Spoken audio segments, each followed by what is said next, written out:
అందరికీ నమస్తే. నేను మీ భార్గవి. వెల్కమ్ బ్యాక్ టు అమ్మ చేతి వంట. ఈరోజు వీడియోలో దోసపిండి, ఇడ్లీ పిండి ఇంట్లో లేనప్పుడు ఈజీగా, సింపుల్గా అప్పటికప్పుడు చేసుకునే 2 ఇన్స్టెంట్ బ్రేక్ఫాస్ట్ రెసిపీస్ని మీతో షేర్ చేయాలనుకుంటున్నాను. బ్రేక్ఫాస్ట్ కోసం ఇంట్లో ఏ ప్లాన్స్ లేనప్పుడు ఈ రెసిపీస్ మీకు చాలా హెల్ప్ అవుతాయి. ఈ వీడియో చూసి మీరు కూడా ఇంట్లో ఈ రెసిపీస్ని ట్రై చేసేయండి.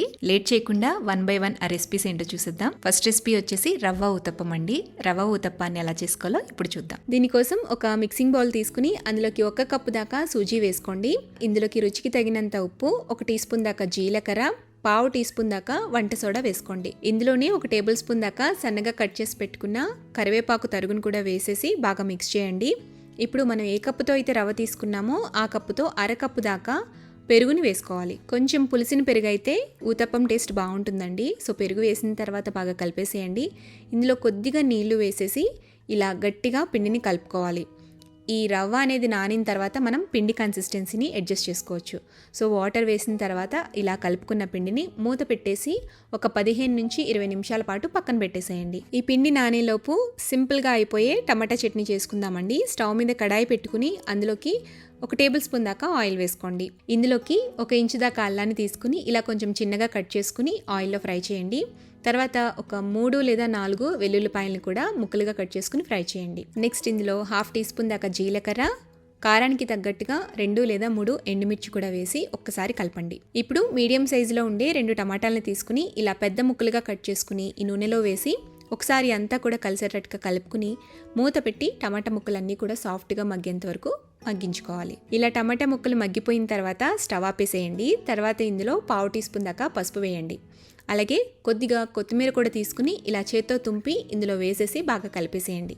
ఇప్పుడు వీటన్నిటిని కూడా పూర్తిగా చల్లారనిచ్చి ఆ తర్వాత మిక్సీ జార్లోకి ట్రాన్స్ఫర్ చేసుకోండి. ఇందులోనే రుచికి తగినంత ఉప్పు కూడా వేసేసి కొంచెం కోర్సుగా వాటర్ ఏమీ లేకుండా పచ్చడిని బ్లెండ్ చేసుకోవాలి. సో ఇలా ఈ కన్సిస్టెన్సీలో చట్నీ ప్రిపేర్ చేసేసుకుని బౌల్లోకి తీసేసుకోండి. మీరు కావాలంటే దీన్ని తాలింపు కూడా పెట్టుకోవచ్చు, బట్ నేనైతే తాలింపు ఏమీ వేయట్లేదు. సో సింపుల్ టమాటా చట్నీ రెడీ అయిపోయింది కదండి. ఈలోపు మనకి రవ్వ కూడా నానిపోయి ఉంటుంది కాబట్టి ఒకసారి రవ్వని తీసుకుని చెక్ చేసుకోండి. ఈ రవ్వ అనేది పెరుగుని, వాటర్ని అబ్జర్బ్ చేసుకుని కొంచెం హార్డ్గా గట్టిగా అవుతుందన్నమాట. ఇందులోకి దోశ వేసుకోవడానికి వీలుగా ఉండేటట్టుగా కొంచెం వాటర్ని యాడ్ చేసుకుని కన్సిస్టెన్సీని అడ్జస్ట్ చేసుకోండి. మరీ దోశ పిండి అంత పలుచగా కాకుండా కొంచెం గట్టిగా ఉండాలి. ఇక్కడ వీడియో క్లిప్లో చూపిస్తున్న విధంగా ఇలా కన్సిస్టెన్సీని అడ్జస్ట్ చేసుకుని ఇప్పుడు స్టవ్ మీద తవా పెట్టుకోండి. తవ్వాని కొంచెం కాలనిచ్చిన తర్వాత కొద్దిగా ఆయిల్ని స్ప్రెడ్ చేయండి. 1 లేదా 2 గరిటెల దాకా పిండిని తీసుకుని ఇలా పెనం మీద కొంచెం మందంగానే స్ప్రెడ్ చేయండి. ఇలా స్ప్రెడ్ చేసుకున్న పిండి మీద సన్నగా కట్ చేసి పెట్టుకున్న కొద్దిగా ఉల్లిపాయ ముక్కలు, కొద్దిగా టమాటా ముక్కలు, సన్నగా కట్ చేసుకున్న క్యాప్సికమ్ ముక్కలు, అలాగే కొద్దిగా క్యారెట్ తురుముని కూడా స్ప్రెడ్ చేసేసి సన్నగా తరిగిన కొత్తిమీరని కూడా కొంచెం పైన స్ప్రింకిల్ చేయండి. అండ్ అలాగే ఈ ఊతప్పం పెద్దల కోసం అయితే సన్నగా కట్ చేసిన అల్లం ముక్కలు, అలాగే పచ్చిమిర్చి ముక్కలు స్ప్రింకిల్ చేయొచ్చు.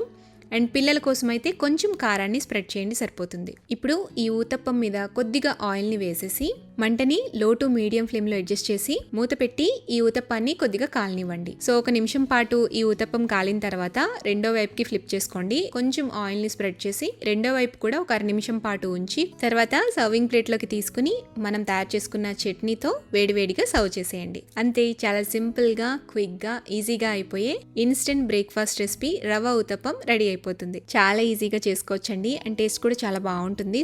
సాఫ్ట్గా స్పంజీగా ఉంటుందన్నమాట ఇలా చేసుకుంటే.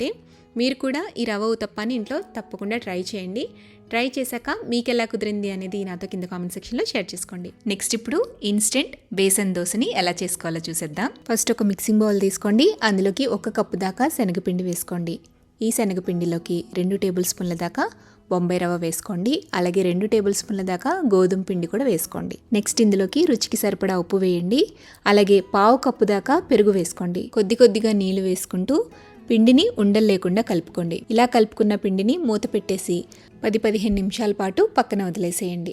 కొద్దిగా పిండి నానితే అందులో ఉండే రవ్వ కూడా చక్కగా సోక్ అవుతుందన్నమాట. పిండి ఇలా కొద్దిసేపు నానిన తర్వాత ఇందులోకి 1/2 టీ స్పూన్ దాకా పసుపు, పావు టీ స్పూన్ దాకా ఇంగువ, పావు టీ స్పూన్ దాకా వంట సోడా, 1/2 టీ స్పూన్ దాకా కారం, 1/2 టీ స్పూన్ దాకా వాము పౌడర్ కూడా వేసుకోండి. 1 టేబుల్ స్పూన్ దాకా ఆయిల్ కూడా వేసేసి మొత్తం అంతా కూడా బాగా కలిసేటట్టుగా మిక్స్ చేసుకోండి. అవసరమైతే కొద్దిగా నీళ్లు వేసి బ్యాటర్ని ఈ విధంగా కలుపుకోవాలి. ఈ కన్సిస్టెన్సీలో ఉండాలన్నమాట. సో బేసన్ దోశ కోసం కావాల్సిన బ్యాటర్ అయితే రెడీ అయిపోయింది.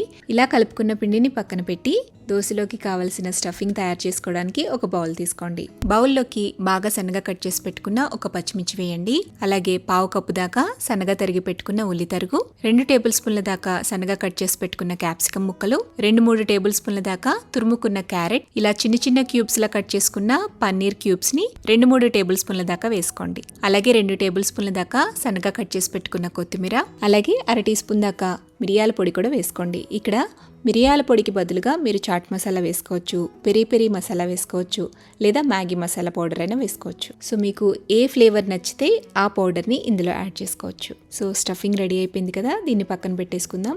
ఇప్పుడు స్టవ్ మీద ప్యాన్ పెట్టి ప్యాన్ని హీట్ చేయండి. ప్యాన్ హీట్ అయిన తర్వాత మంటని మీడియం ఫ్లేమ్లోకి అడ్జస్ట్ చేసుకుని దోశ పిండిని ఒక గరిటెడు దాకా పాన్ మీద ఈ విధంగా ఈవెన్గా స్ప్రెడ్ చేసుకోండి. దోశ మీద కొద్దిగా రెడ్ చట్నీ కానీ లేదా షెజ్వాన్ చట్నీని కానీ స్ప్రెడ్ చేయండి, లేదా ఇంట్లో యూస్ చేసే ఏదైనా కారపొడినైనా నెయ్యితో స్ప్రెడ్ చేయొచ్చు. ఆ తర్వాత మనం తయారు చేసి పెట్టుకున్న స్టఫింగ్ని ఈ విధంగా దోశ మీద పెట్టుకోండి. ఇప్పుడు దోశని బటర్తో చిన్న మంట మీద నిదానంగా కాల్చండి. దోశ చక్కగా కాలిన తర్వాత రోల్ చేసుకుని సర్వింగ్ ప్లేట్లోకి తీసుకోండి. ఇలాగే మీరు ఎన్ని దోశలు కావాలంటే అన్ని దోశలు వేసేసుకోవచ్చు.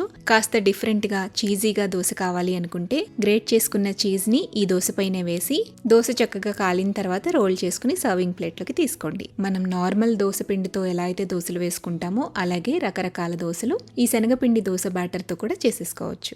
ఇలా తయారు చేసుకున్న దోశల్ని మీకు నచ్చిన చట్నీతో పక్కన సైడ్ డిష్గా పెట్టుకుని సర్వ్ చేసుకోవటమే. అంతే, క్విక్ అండ్ ఈజీగా ఈ శనగపిండి దోశల్ని చాలా సింపుల్గా తయారు చేసుకోవచ్చు. ఇడ్లీ పిండి, దోశ పిండి ఇంట్లో లేనప్పుడు, బ్రేక్ఫాస్ట్ ఏం చేయాలా అని తోచినప్పుడు ఎక్కువ ఆలోచించకుండా హెల్దీ అండ్ ప్రోటీన్ఫుల్గా ఉండే ఈ శనగపిండి దోశల్ని మీరు కూడా ఇంట్లో తప్పకుండా ట్రై చేసేయండి. రెసిపీని ట్రై చేసి టేస్ట్ చేశాక మీ ఫీడ్బ్యాక్ని నాతో షేర్ చేయడం మర్చిపోవద్దు. వీడియో నచ్చితే లైక్ చేయండి, మీ ఫ్రెండ్స్కి, రిలేటివ్స్కి షేర్ చేయండి.